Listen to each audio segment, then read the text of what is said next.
चलिए शुरुआत करते हैं अब विल टनल एपिसोड 39 की। साओ वॉचन ब्लड सेक्ट की ओर जा रहा होता है। उसके साथ में वो लड़का भी होता है जो कि येजांग बनने का प्रिटेंड कर रहा होता है। सेक्ट पहुंचने से पहले उन्हें एक रिवर से होकर गुजरना पड़ता है। जब वो रिवर से जा रहे होते हैं तो फिर जो येजांग होता है बहुत ज़्यादा डरा हुआ होता है और बोल रहा होता है कि तुम्हें यहाँ से नहीं आना चाहिए था। उस रिवर का जो वाटर का कलर होता है वो रेड होता है और आसपास कई सारे स्केलेटन भी होते हैं। शाओ बच्चन वो मास्क निकालता है और येजांग से पूछ रहा होता है क्या ये मास्क काम करेगा। तो फिर वो हाँ बोलता है और कह रहा होता है कि जैसे ही तुम ये मास्क पहनोगे तुम्हारी अपीयरेंस चेंज हो जाएगी तुम्हारी बॉडी के साथ, और साथ ही साथ ये तुम्हारा साउंड और ऑरा भी चेंज कर देगा। मैं ऐसे ही कई सालों तक ब्लड स्ट्रीम सेक्ट में रहा येजांग बनकर और मुझे एड्रेस भी नहीं पहचान पाए।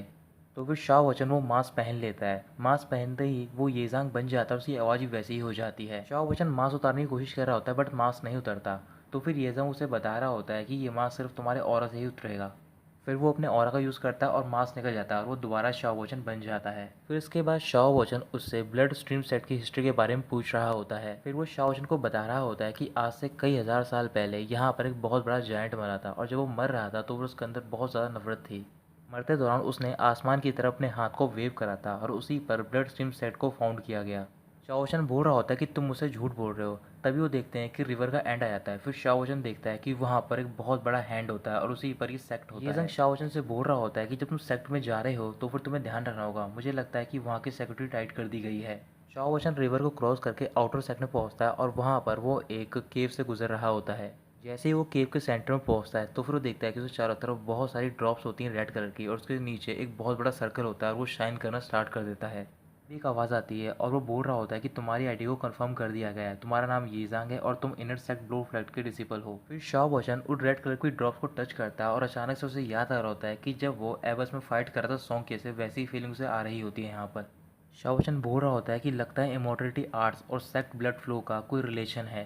अचानक से शाओ वचन को वहाँ से टेलीपोर्ट करा जा रहा होता है। तो फिर येजंग बता रहा होता है कि हमें इनर सेक्ट तक पहुँचने के लिए करीबन 5 पीक को पास करना होगा। कुछ ही देर बाद शाओ वचन इनर पीक के डोर के बाहर खड़ा होता है। जैसे ही वो अंदर जा रहा होता है तभी वहाँ पर एक डिसेबल आता है और उसे धक्का दे देता है। शाओ वचन उससे पूछ रहा होता है कि तुम्हारी परेशानी क्या है। तो फिर वो डिसेबल पीछे मुड़ता है, अपनी स्वॉर्ड निकाल उससे बोल रहा होता है कि तुम्हारा फाउंडेशन बहुत ही कम है, तुम उससे लड़ना चाहते हो। शाओ बच्चन अपने मन में बोल रहा होता है कि अगर मैं ये जंग नहीं होता तो फिर मैं तुम्हें बताता कि मेरा फाउंडेशन क्या है। फिर वो अंदर जाता है और देखता है कि वहाँ पर बहुत सारे डिसिबल्स ने भीड़ लगा रखी होती है। वहाँ एक जगह पर इनर सेक्टर डिसिबल खड़े होते हैं और वो सबको बता रहे होते हैं कि अभी तक सिर्फ 40 स्टूडेंट यहाँ से जा पाए हैं। ये सब हमारे मास्टर की वजह से हो रहा है क्योंकि वो लॉ इन्फोर्समेंट के स्टूडेंट हैं और साथ ही में बहुत ज़्यादा स्ट्रिक्ट भी हैं। ये सब इस वजह से करा जा रहा है क्योंकि हमें डर है कि लिंक्शी सेट का कोई डिसिबल यहाँ पर आएगा और स्पाई बनकर रहेगा। इस वजह से हम ये सब कर रहे हैं। साथ ही में हमें सेट से ऑर्डर भी मिला है कि हमें शाह वचन को मार देना है जहाँ पर भी हमें वो मिले। ये बात सुनते ही शाओ वचन चुपचाप वहाँ से जाने लग जाता है।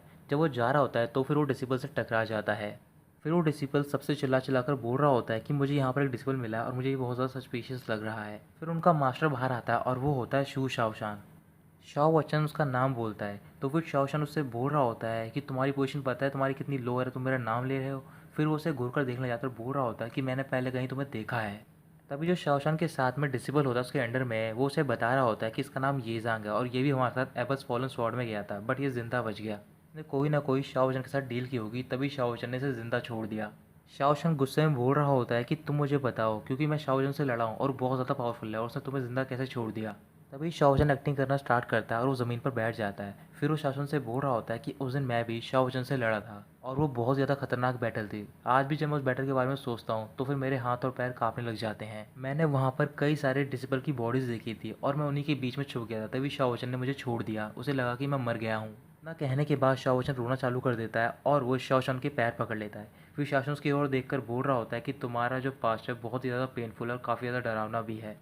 अचानक से शाओशन खड़ा होता है और वो शाओशन के कान में बोल रहा होता है कि मुझे आते टाइम बहुत सारे स्पिरिट स्टोन मिले हैं तो फिर मैं उन्हें तुम्हारे घर पे भिजवा दूंगा। ये बात सुनते ही शाओशन खुश हो जाता है और वो शाओशन यानी कि ये जांग से बोल रहा होता है कि तुम अंदर जा सकते हो। शाओशन अंदर जा रहा होता है तभी वो देखता है कि उसके सामने में से एक पेलिकन आ रही होती है और उसे 4 डिसेबल उठाकर लेके आ रहे होते हैं। सारे डिसेबल पेलिकन की ओर देखने लग जाते हैं और बोल रहे होते हैं कि इसके अंदर यंग मास्टर शू में है और वो बहुत ही प्रीशियस फैमिली में बॉर्न हुई हैं और ये अकेली चाइल्ड है जोंगफे वूजी एंसेस्टर की।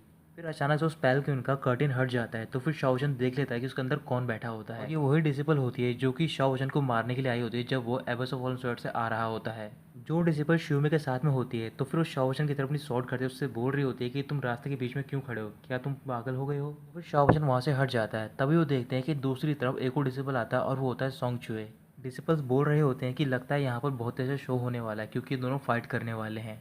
तो फिर उनमें से एक डिसिपल बोल रहा होता है कि सोंके की जो फाउंडेशन है अभी सिर्फ 4th लेवल की है, वो कैसे हरा पाएगा शिवमे को। शाओ बच्चन वहाँ से भागने लग जाता है। तो फिर शाओशन उसे रोक लेकर पूछ रहा होता है, तुम्हें क्या लगता है कि कौन सी साइड जीतेगी। शिवमे सोंचे से बोल रही होती है कि तुम मेरे सामने क्यों खड़े हो, क्या तुम में अभी हिम्मत है कि तुम अपना फेस दिखा सकते हो जबकि तुम बाशिजों से हार के आए हो। सोंगचे को गुस्सा आ जाता है और वो शिवमे के जितने भी डिसिपल होते हैं उन्हें मार देता है और बोल रहा होता है कि आज के बाद शाओशन का नाम मेरे सामने मत लेना।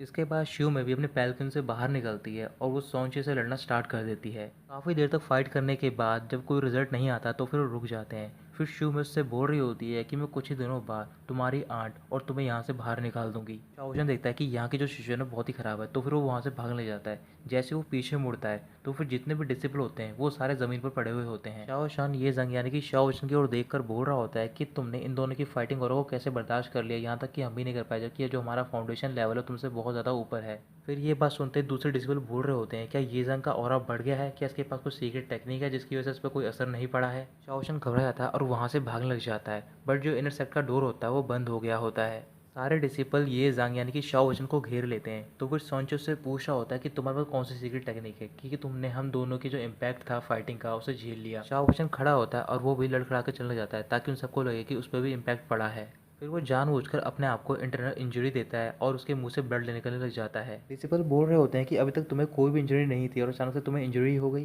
जो टेक्निक शाओचन ने यूज़ की होती है इंजरी के लिए तो फिर कुछ डिसिपल ने देख ली होती है। फिर वो उससे बोल रहे होते हैं क्या ये टेक्निक शाओचन से रिलेटेड है। जैसे ही शू में और शॉनचे शाओचन का नाम सुनते हैं तो फिर वो उसकी ओर घूरकर देखने जाते हैं और उसकी ओर बढ़ रहे होते हैं। तभी अचानक से वहाँ पर एक लड़की आती है और शाओशन को हक करके बोल रही होती है कि आप मास्टर कहाँ पर गए थे, मैं आपको बहुत ज़्यादा मिस कर रही थी। वो लड़की काफ़ी अगली होती है और वो शाओशन को उठाती है और वहाँ से लेकर चली जाती है।